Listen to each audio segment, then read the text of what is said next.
Hello, everybody, and welcome. I don't know what happened to the music there. It's on some sort of like weird, it went 100 miles an hour. So that should keep you refreshed and awake on this Thursday afternoon. It's 1 p.m. in the UK. My guest is elsewhere in the world, but we will reveal all in a minute. Thank you to everyone that's watching live on LinkedIn or YouTube, and also people that are watching on demand and also listening on demand on Apple and Spotify, wherever you get your podcasts. As always, head to danassor.com for all of my content. Thanks Smart Digital, Tarsus Group, 19 Group, and CISO, who are the Society of Independent Show Organisers, for their support of my channel. And if you also want to support my channel through sponsorship or becoming a community patron, please get in touch. Also, I should say that if you are watching, please, if you have a question or a comment or anything that we discuss for my special guest, please put it in the chat box. So without further ado, I'm going to welcome Samantha. I'm going to call her Samantha, even though she abbreviates her first name. Samantha Allen, who is a virtual event designer, MC, conference moderator, and founder of conferencemcees.com, the first of its kind global network of professional MCs, moderators, and facilitators. So good afternoon, Samantha. Can I call you Samantha? Is that all right? No, you can't. And I don't know if my mum is watching, but the only person on this planet to call me Samantha is my mother. And as we've just shifted into conference MCs, somehow my email comes up as Samantha, and does it? People are beginning to talk to me, and I'm like, "Who are you talking to?" I'm so it's the same with me, right? So I'm everyone knows me as Dan. Dan. But my mother will call me Daniel. So especially if I say something wrong on the podcast, and if any of my colleagues or clients are watching, if you think you're cross with me, then call me Samantha. Okay. Okay. We'll refer to you as your abbreviated Sam. Right. So we're going to talk about everything to do with event design, conference design, virtual, hybrid, moderator, MC, and all that sort of good stuff on a Thursday afternoon. Before we do that, it's good to sort of briefly let the guest, and I know this is weird for you because you're the other side of the so I'm going to drag this out, because you're used to hosting these things. Maybe you can interview me. We'll just turn it on its head. But tell us about yourself. Who are you? What you do? Where you come from? It's like blind date. So yeah, go for it. I definitely think that I would feel much more comfortable on that side of the screen. This is out of my comfort zone. So everybody who's watching online, hi, and if you don't know me, then you will in the next 20 minutes. So yes, I am Samme Allen. I am born and bred in the event industry. I've been working first off as an event organizer back in the day 20 something years ago. I have had an incredible career to date within our incredible, amazing industry, from working in some of the most stunning venues in the UK to then working with a whole other bunch of venues as a consultant before I moved and turned my career into the passion that has been my life in conference emceeing, which I've been doing now for quite a while. I launched officially as Samme Allen, that people will know, a few years back, and then everything was going swimmingly well, Dan. And then something happened. We had that thing. We're not mentioning it, the C word. No. Well, we are the new C word. We're going to come and talk about conference MCs, and also you're not in the UK, is that right? You're in somewhere else. I've escaped the winter, and I'm residing in sunny Spain at the moment. So we should have come from the terrace. We should have done the sun is shining on the terrace right now. It's absolutely beautiful, and the joy of working with a big global community that we've got is I can be based anywhere as long as I can connect in with my clients and my community. So here I am talking to you from Spain. So hola.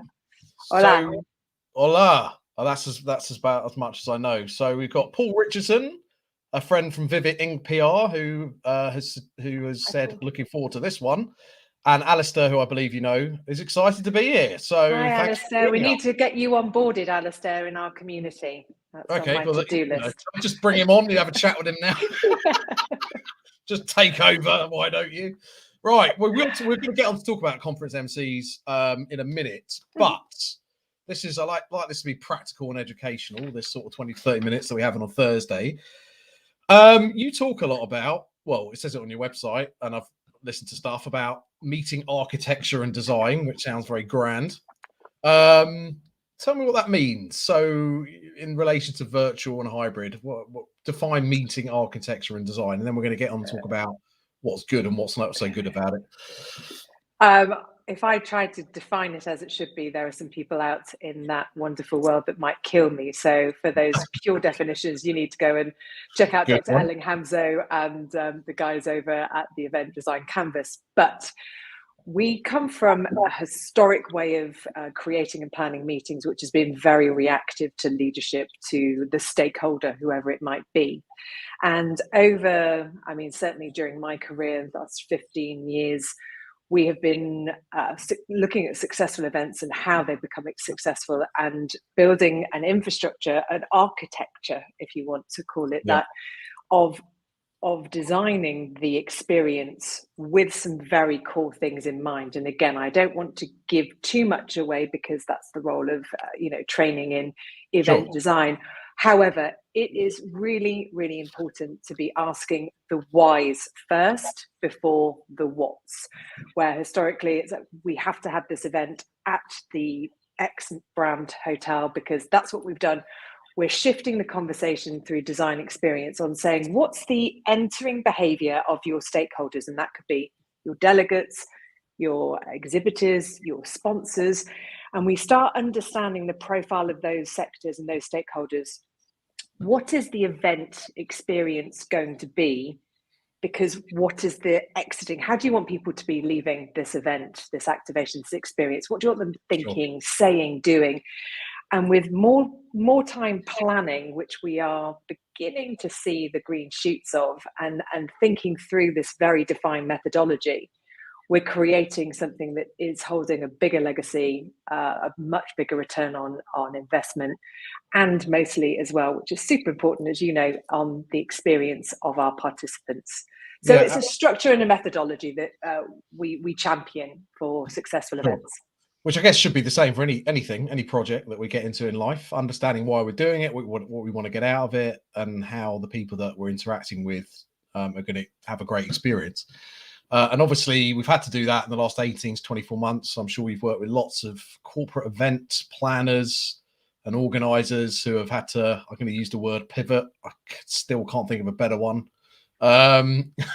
So I have to use it. And so the people that you've worked with over the last however many years, not just the last 18 months, but it'd be good to just give some practical tips and advice, in your opinion, before we get on and talk about moderating an MC. But in terms of, and also, is there a nuance between if it's just a virtual or if it's a hybrid event? What sort of best practices can you bring to life in the short period that we got? I know there's hundreds, I'm sure, and related to different events, but yeah, there is, and we could spend literally days and days talking about it. But a couple of really important things, if you can, is maximize the time in planning. I know that any event organizer watching this, if they've actually got the time to spend, and great that you do 20-minute snappy bits of content, is trying to create that time. And it's working out actually what's the value. If you've got 500 people coming into a room for 8 hours over 2 days, do the math. That's a huge amount of time that those people are investing on top of the financial investment that they might be having. I've spoken to clients and sort of said, if we averaged out the hourly salary of your participants, your speakers, your stakeholders, and we times that by the time you've got them there, that's a huge amount of investment they're having. So we must try and create that time beforehand to plan. I think we get too bogged down in what is the event rather than what is the experience, what is that behavior change that we want to create. Virtual is a venue. It's a platform in the cloud. And I think we need to look at each audience, wherever they may be, as a separate stakeholder. So what is that virtual experience going to be? And we don't do enough of this in the world at all, is empathy. Put yourself in the shoes of the person. And whenever we work and walk through this with clients, it's very easy to be the event planner. I'm an event planner by trade. So I'm blue in my thinking, but we need to sit back and go, well, what's the experience of Sam sitting looking at this camera? And Sam might be the participant, Sam might be the exhibitor, Sam might be the speaker, but we need to put ourselves through that experience wherever that stakeholder is. So I think we don't want to get too bogged down with, whether it's digital, whether it's hybrid. And I know a lot of people are nervous about the hybrid. It's about the planning. It's about the design of that experience. Because if you've got that solid, wherever you're choosing to host that activity, you'll be grand, I promise. Yeah, I think you're right. And also it's not about getting, because I think right at the beginning of the pandemic, and I stand accused of this as well when I was at a trade show business, you can get bogged down with the technology that's available, right? So I want the best technology. What does it do? Oh, that'd be great. And then you realize that you bought it or you use it, and actually you're not using 90% of the functionality because you didn't need it, because it's a type of event that actually no one's going to use it for. So do you remember back in the day, and I'm sure anyone watching or listening in, remember back in the day when event apps were the new thing, and people were just, it's like the shiny stuff. We're all magpies in this. It's like, let's get an event app. It's like, but what if our stakeholders don't want to engage with that? We've got to understand that why and what that experience is going to do to enhance and elevate the event. And also make it fun. I've been on events, even if the content, from the outside might be a bit dry, but it's of interest to me. There are ways to make it fun, right? Whether it's gamification or, different ways of getting people to engage. So they're not just sitting there like, staring at a screen. I think it's it's gamification is one great tool, and it's really responsive for some. I'm not amazingly responsive at gamification because I think I'm a bit lazy, but I am responsive to being asked my opinion or whether I agree, or to put in a feeling, or give me an opportunity to raise my hand. And there are so many little moments that we can do that. We worry too much about time. I think virtually we say we must only have 10 minutes because people are going to lose interest. I would say, look at that design and how are you bringing that audience with you on whatever that journey is? Because if you're engaging me, I'm going to sit for 3 hours.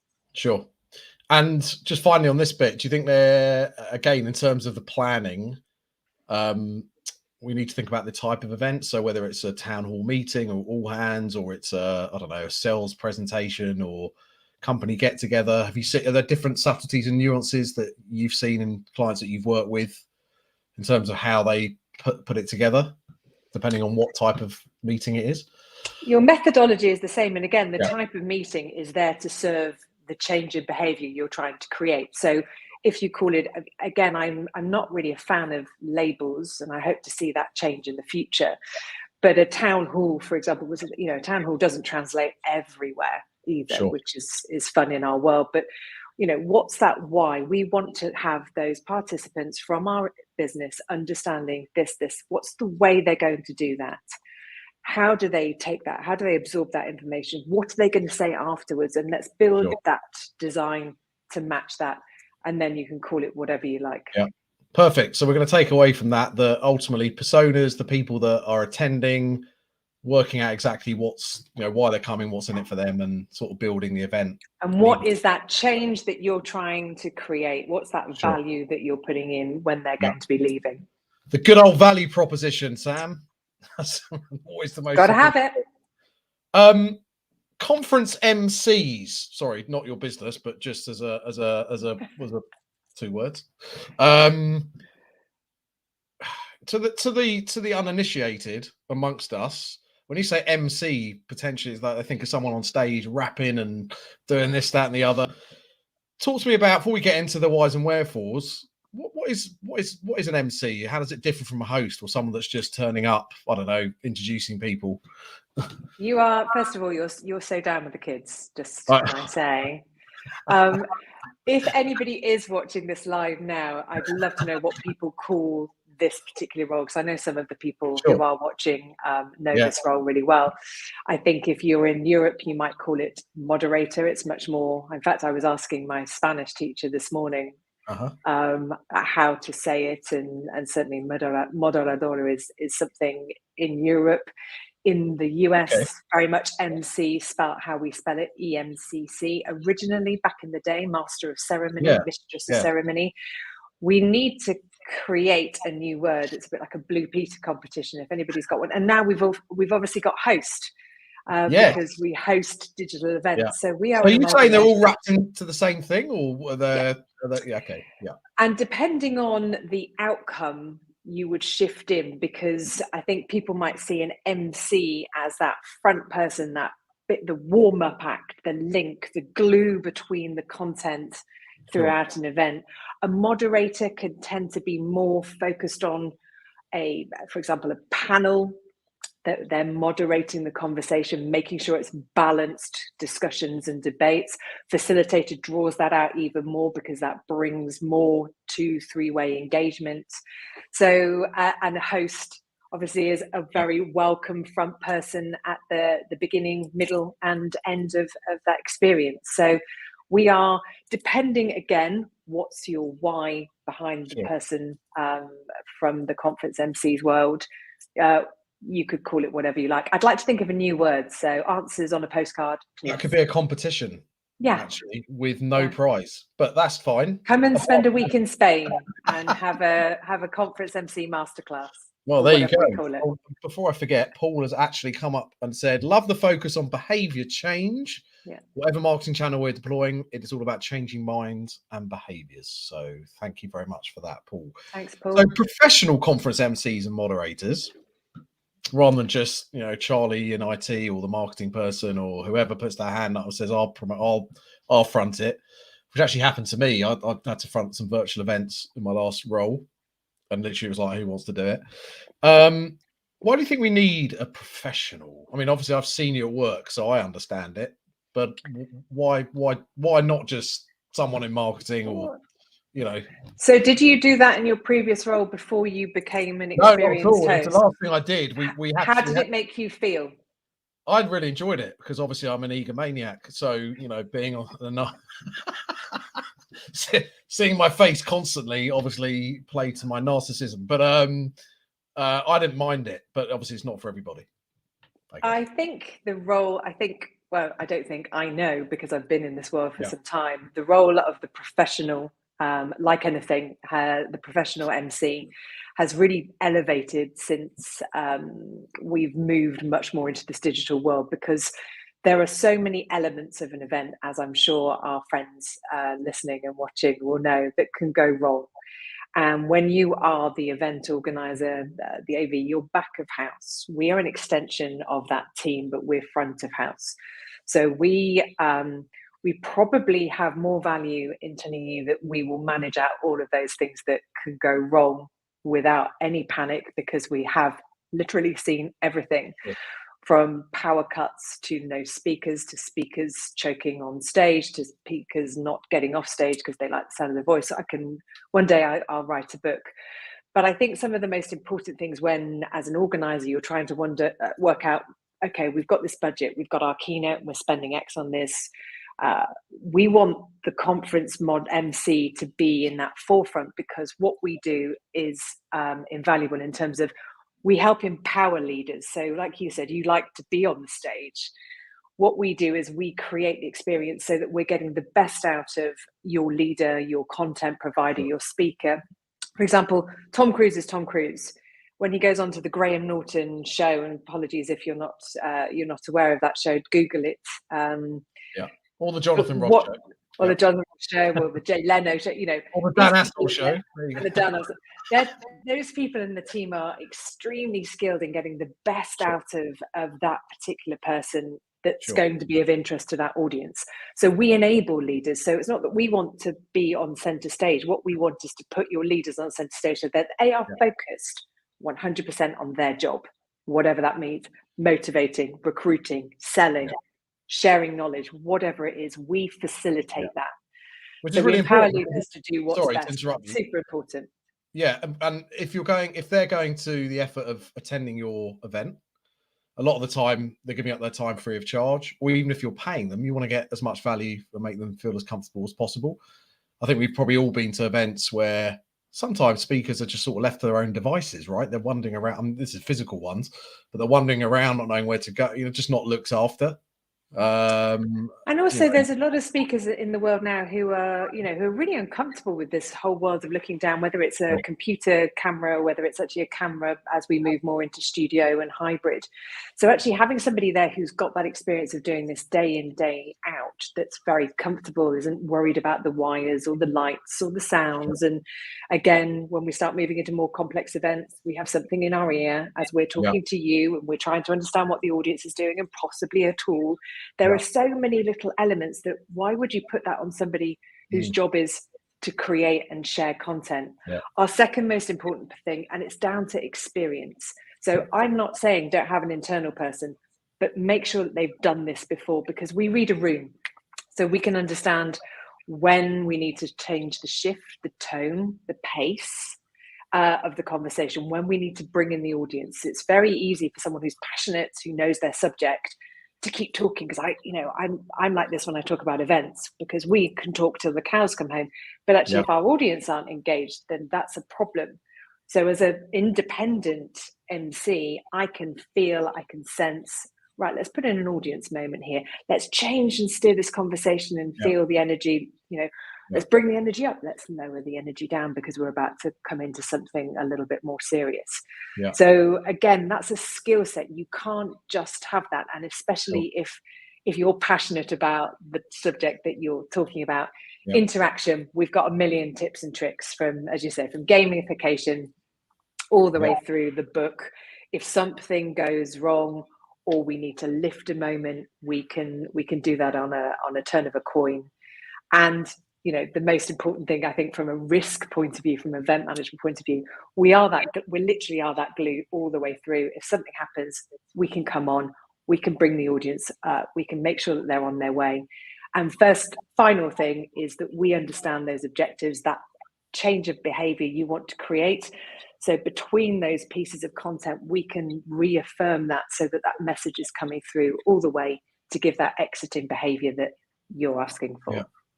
And as I said, I think I said I saw you in action. I think it was at the Glisser event. Yeah, we did a hybrid in July. And it really sort of, resonated with me. I sit here and do this, but obviously when you're on stage and you've got all sorts of things going on, you've got to read the room, more people coming into the room, people leaving the room. And then I think there was someone in New York as well, right? That was doing something we had over there. Somebody in my ear in the UK, so that's the show corner, and everyone will be familiar. So I've got somebody calling the show, telling me what's happening, linking me. Then I've got I had a co-host in New York City. I had her audience in New York City, my audience in the venue in London, and our virtual attendees alongside the Glisser platform. So we were making sure that everyone was looped in alongside our speakers. Some were in the room, some were in the room in New York, some were on our virtual platform. And that's a lot to expect your MD or your sales manager to do without having, and I really wouldn't recommend it. And I think the team at Glisser would also say the same thing. No, absolutely. I think that's where the professionalism and the professional part of what we discussed right at the beginning comes, because you can't just turn up on the day and wing it. And actually, if you're putting all the effort and investment into all the other aspects, you've got to make sure that the delivery of it is on point. Challenges for the event industry, I guess, in your sort of sphere of influence and expertise. We're now in February, so asking guests about trends for 2022 is going to be passé soon. But what do you see as the main things that event organizers, planners, and generally the event industry are going to come up against, and how I think we're still coming up against it. It's interesting having just spent a weekend with some great people from the UK who came over to Malaga. The sense of normality in the UK versus other places around the world. I think we need to be, again, empathetic to the fact we're not out of the woods. I won't be the only business owner that has said, again, forecasting for 2022 is finger in the air yet again, because we had a very healthy in-person set of activity as well as our digital events with clients this quarter, and they got pushed. They didn't pivot because people are confident they're going to get back in a room, and people want to meet. We still, we've got friends and family we still haven't seen. We want to hug, we want to come together.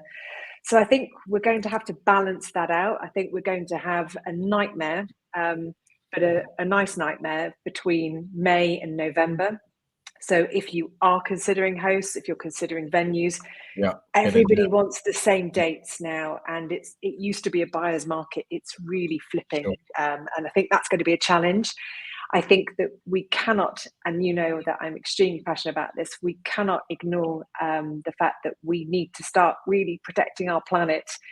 If people aren't measuring their carbon footprint, they're going to be doing it very soon.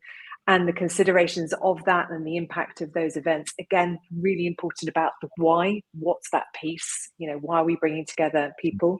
The shift in technology, I think, is super exciting. I know people are a bit nervous, but I think if we can get through this, because change is always difficult, I think there's some great stuff out there in the market. The bells and whistles stuff is there, but we're beginning to refine that. So I think a trend in how we use this technology, what's going to work bringing people together face to face in person, versus how do we create greater inclusivity by using technology. So I think we're in for a slightly bumpy ride, but I think it's a positive outcome. I think if we can amalgamate all of these things and, be positive, be appreciative of how people have changed. A lot of people may not want to travel. Lots of people do. So we're going to have to factor that in. I think it's exciting times for us if we can collaborate and work together. Absolutely. And you touched upon sustainability there. I know it's a passion of yours, and that comes through in all the work that you do. Why do you think it needs to be a major consideration for event professionals? Well, selfishly, big shout out to my nephew number 2, Ellis, who's 10. I have a beautiful baby niece and a stunning goddaughter who is 17 months old. We owe it, without sounding too Whitney Houston, we owe it to these kids. They haven't got a chance. It's their planet. We are now, 20 years ago, we could have been ignorant to this. Now we can't. I cannot get on a plane and go and host a 3-day conference in Las Vegas. I know what that impact is. And we do have to start thinking differently. And that's obviously why, I founded Conference MCs. That was the true thing at the heart of how can we facilitate this amazing role and create and elevate the experience of people, but without hurting the planet. So, and that's it. That's why it's important. We need to start working harder than we've been doing in a long time. It's not about an if, it's about what are you doing now, and how is that putting a positive impact on our planet and our people. So finally, conferencemcees.com. Obviously, we've spoken about all the good work that you do and the advice that you've given to event organizers. Just tell us about your new baby and how people can work with you within it.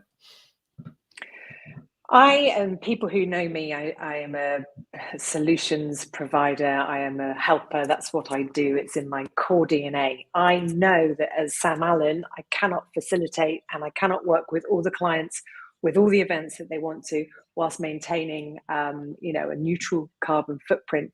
So I also know there are incredible people out in our world doing this job who are professional, who maybe aren't even getting to really elevate their careers. So Conference MCs was born a little bit out of necessity. It's a slightly, a personal story. I lost my dad at the beginning of last year, and I was 12 hours out of running a conference, and a colleague, very, very good friend of mine, jumped in. She was a professional conference MC. Second time this happened was sadly my dad's funeral, and another colleague of mine jumped in whilst I was behind the background doing the design experience work. So it was happening organically because of necessity. And suddenly I realized, well, we can actually do this. We can create this global community that doesn't exist. You can have speakers, there isn't a global community where we can share, we can get better, we can improve, we can share that best practice, which can only elevate the event for our clients. So from a community side, that's super exciting. And any MC who's watching will know when we leave an event, we have this massive downer because we go back to our own individual businesses. Whereas now we've got a community where we can share, we can talk, we can get ideas from a client point of view, rather than popping something on LinkedIn. I'm looking for a conference MC, getting 85 responses, and we don't know whether they're skilled in the particular role that you want them to play. Or going to a speaker bureau where maybe, again, those exact skills may not be so refined. You come into this one, I hate the phrase one-stop shop, but with a click of a button, a nice refined search page, we can really drill down and get you the person that is going to create and elevate that experience for you. So a recruitment agency, I suppose, in one way, but added value with that community. And as you said, in terms of sharing the design, the experience, because you may host one event a year, Dan. We're hosting 365 days a year almost. I'm sure somebody probably has between us all. So the value for our clients is that they can come to one hub, trusted, vetted professionals that are going to enhance the experience for their attendees and their stakeholders. Sounds fantastic. So everyone can reach you at conferencemcees.com. Which if they can spell it, I obviously can't spell. You get a few words where you just whatever you try and do, it just doesn't work. We'll try and rebrand it to this new word. No, it's very simple for other people. Conferencemcees.com does what it says on the tin. Or they can find you obviously in LinkedIn. Sam Allen, thank you so much for your time today. I'm going to let you enjoy the sun while I look out of a grey, foggy window. I'm going to pop you back in the virtual room. I'll have a quick chat with you after, but thank you so much for your time and best of luck with the business. I'm sure it will go from strength to strength. Thank you. Thanks, everyone. Take care. So that was Sam Allen of conferencemcees.com. As I said, I've seen Sam in action, so please do get in contact with her for all your MC moderators, host needs. This has been the Dan Assel Show. Thank you so much for everyone for watching, both live and on demand and video and audio format. Hope you enjoyed it. And I'm also, Alistair said thank you. Thank you very much, Alistair. We've got a great show next week as well. Julia Solaris, who is the marketing director of Hopin, is going to be joining me. It's a bit later on at 7 p.m. GMT. So look out for the adverts for that. Thank you and have a great rest of the day.